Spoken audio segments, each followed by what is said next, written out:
Maintenant, nous allons examiner ce qu'on entend, nous allons voir ce qu'on entend par les marchés. Parce que le marché ou les marchés, ce sont une composante essentielle dans le circuit économique. C'est quoi les marchés, la définition?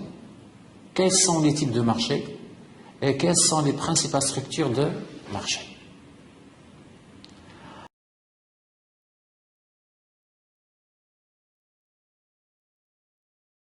Le marché, définition, donc c'est un lieu réel ou fictif où s'effectuent les échanges entre les offreurs et les demandeurs, entre les producteurs et les consommateurs.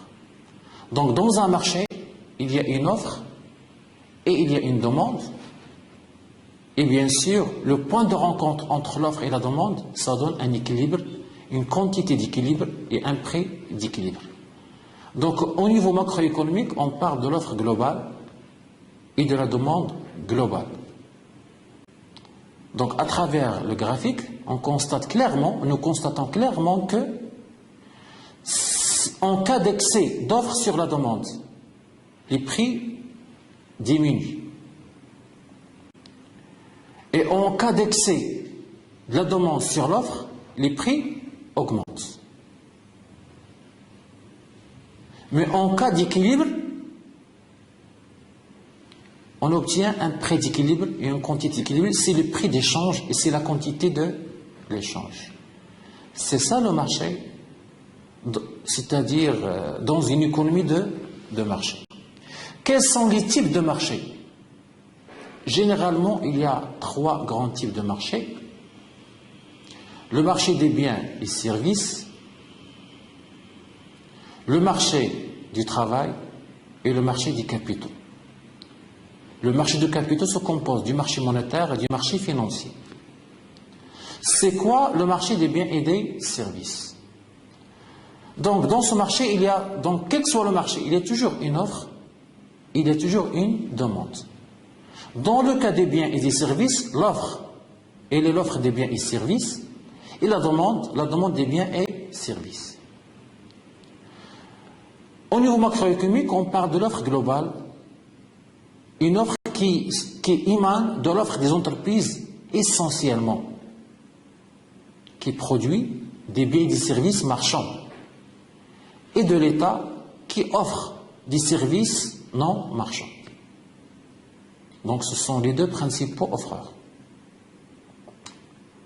La demande globale, c'est une demande composite. Presque tous les acteurs se présentent comme des demandeurs. Donc il y a la demande globale qui correspond à la consommation, à la demande des biens de consommation, des biens et services. Il correspond également à la demande des biens d'investissement. Il correspond également le G, c'est-à-dire les demandes de l'administration des biens et services, c'est-à-dire ce qu'on appelle les dépenses publiques, plus également la demande extérieure, c'est-à-dire les exportations. Qui dit marché? Marché dit un prix. Le prix dans le marché des biens et services, c'est le prix des biens et des services. Le prix des tomates, le prix des légumes, le prix des voitures, le prix de tous les biens et les services, ils sont fixés par le marché en fonction de l'offre et de la demande. Deuxième type de marché, c'est le marché du travail. Je répète, quel que soit le marché, il y a toujours une offre et une demande. Dans ce cas-là, le bien échangé est le travail. Donc il y a l'offre du travail par les ménages généralement et la demande du facteur travail. Généralement, les demandeurs sont les entreprises et l'État. Donc les ménages, ils offrent leurs compétences, intellectuelles et leur force physique aux entreprises et à l'État. Le prix fixé dans ce marché-là s'appelle le salaire. Donc le salaire, c'est le prix fixé par le marché du travail. Troisième type de marché, c'est le marché des capitaux. C'est un marché qui assure le financement de l'activité économique, que ce soit à court terme, c'est-à-dire le marché monétaire, ou à long terme, c'est-à-dire le marché financier. Le marché monétaire à court terme, c'est un marché sur lequel les agents économiques obtiennent un financement lié à des besoins de court terme, par exemple les besoins de consommation. Il contribue, c'est-à-dire le marché monétaire, contribue au contrôle de l'inflation, puisque les prix dépendent de vitesse relative, de la vitesse relative de la création de monnaie et de la création de la richesse. Quand la création de la monnaie dépasse, ou le taux de croissance de la monnaie dépasse le taux de création de la richesse, il va y avoir une inflation. Donc c'est un taux qui est souvent contrôlé par la Banque du Maroc, ou Banque le Maghreb dans le cas du Maroc, c'est-à-dire la Banque centrale. Le marché monétaire, c'est le marché sur lequel sont fixés les taux d'intérêt à court terme. Donc dans ce marché-là, le prix, c'est le taux d'intérêt. C'est le prix de la demande de monnaie et le prix de l'offre de monnaie. Il comprend deux marchés. Le marché monétaire comprend deux sous-marchés qui se juxtaposent partiellement. Le marché interbancaire et le marché des titres de créances négociables. Il existe au Maroc trois catégories de titres de créances négociables. Les certificats de dépôt, les bons des sociétés de financement et les billets de trésorerie. Qui sont donc ces titres de créances négociables qui sont réservés aux émetteurs privés, surtout les établissements de crédit et les entreprises. Beaucoup d'investisseurs désertent la bourse pour s'orienter vers le marché de la dette publique, à savoir le marché des titres de créances négociables.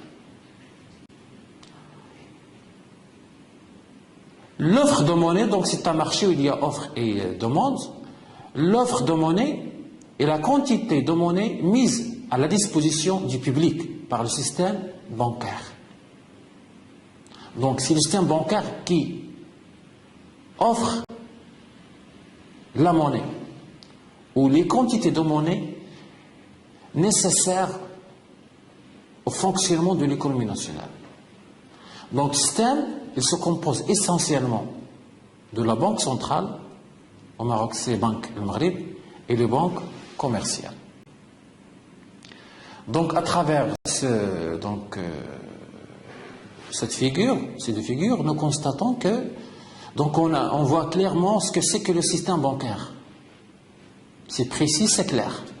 Le système bancaire, c'est deux institutions, les banques commerciales et la banque centrale.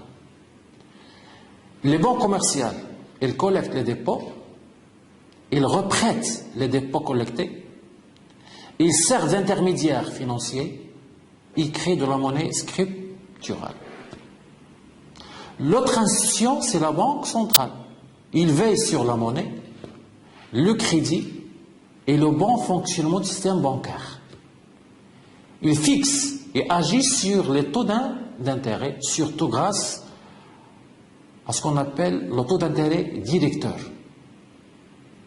Et ils refinancent les banques centrales. Donc le système, il joue le rôle d'offreur. Bien sûr, je répète, dans le marché monétaire également, il y a l'offre et également la demande de monnaie. Qui sont les demandeurs de monnaie? Tous les agents économiques sont demandeurs de monnaie. Les entreprises, les ménages, l'administration, tout. Et bien sûr, le prix fixé, ou le prix dans ce marché-là, le prix de la monnaie, ça s'appelle le taux d'intérêt.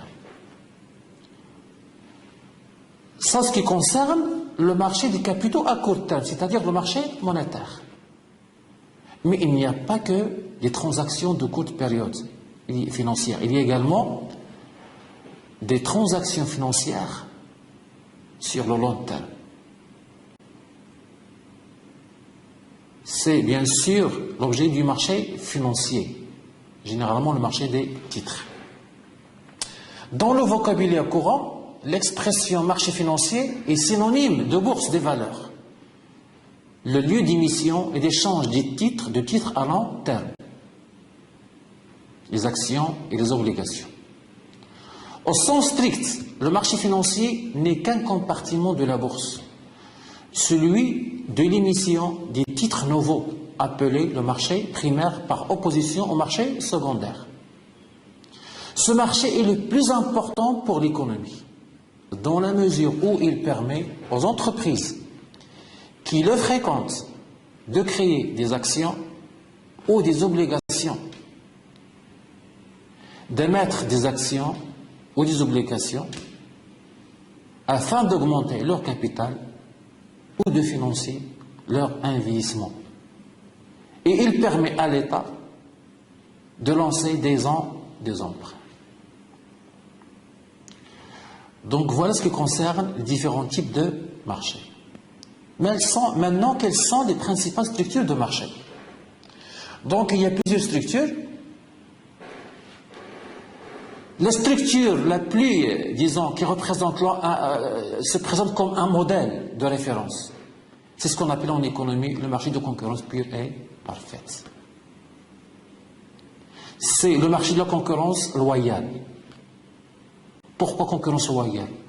Parce qu'il y a 5 conditions qui font de ce marché-là, qui font que ce marché-là fonctionne selon le principe de la concurrence loyale. La situation de concurrence pure et parfaite nécessite que 5 conditions soient réunies. L'atomicité, la transparence, l'homogénéité, la mobilité des facteurs de production et libre accès au marché. Dans ce cadre, les agents économiques n'ont pas d'influence sur le prix. Le prix est imposé par le marché. C'est pour ça qu'on parle d'atomicité. Les agents économiques prennent leurs décisions en fonction des prix proposés. Ce sont donc des prix exogènes. Et je répète, c'est-à-dire d'où l'importance de la notion d'atomicité. Donc un agent, qu'il soit offreur ou demandeur, ne peut jamais influencer les conditions de fonctionnement d'un tel marché. Deuxième type de marché, c'est à l'antipode de marché de concurrence pure et parfaite, c'est le marché de monopole. C'est la situation d'un marché caractérisé par la présence d'un seul offreur et une multitude de demandeurs ou d'acheteurs. À la différence de l'entreprise en situation de concurrence pure et parfaite, l'entreprise ou le producteur en situation de monopole peut déterminer son prix de vente. Donc pour l'offreur, le prix n'est pas une donnée exogène. C'est une donnée qui dépend des décisions de l'entreprise. Troisième catégorie ou structure, ce qu'on appelle l'oligopole. Il désigne une forme de marché caractérisée par un petit nombre d'offreurs face à un grand nombre d'acheteurs et de demandeurs. Autre structure, ce qu'on appelle la concurrence monopolistique. Il y a concurrence et il y a monopole. Beaucoup de producteurs sont présents sur le marché de concurrence monopolistique, mais ils vendent un produit différencié. Donc, à la différence du marché de concurrence pure et parfaite, il y a le critère de homogénéité. Mais dans ce marché de concurrence monopolistique, il y a concurrence. Mais il n'y a pas d'homogénéité des produits. Les produits sont différenciés. C'est pour ça qu'on parle de concurrence monopolistique. ce qui peut les mettre en position de fixer leur prix. Donc généralement les types de marché ou les structures, ça fait partie. Donc les structures sont examinées normalement en détail dans le cours de mes